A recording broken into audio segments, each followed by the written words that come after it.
जसे संभाजीराजे छावा चित्रपटातून पाहिले ना, तसे संभाजी महाराज एकदा शंभू राजांचा बलिदान मास पाळून एकदा संभाजी महाराज जगून बघा दादांनो, काय यातना होत्या ते कळेल.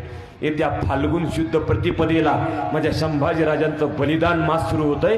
13 दिवस आपला माणूस गेल्यानंतर आपण जो दुखवटा पाळतो ना, तोच दुखवटा आपण आपल्या शंभू राजांचा 30 दिवस पाळायचा या महिन्यामध्ये.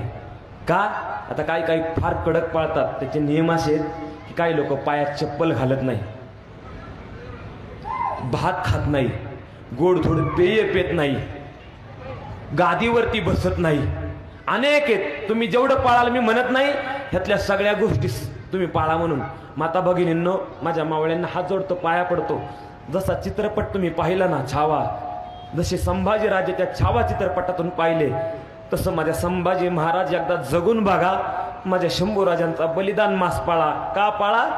एकदा तरी आठवू द्या, ज्यावेळेस रोज भात खातो आणि एखाद्या दिवशी जर अरे आज भात नाही, आज संभाजीराजांचं बलिदान मास.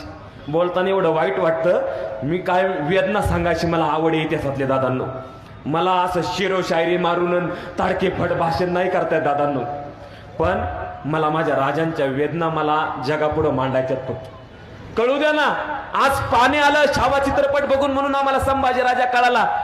मला सांगा, पकडले माझे संभाजी राजे. विचार करा, या 40 दिवसात माझ्या राजांना त्या औरंग्याने खायला दिलं असेल. जसे संभाजी राजे छावा चित्र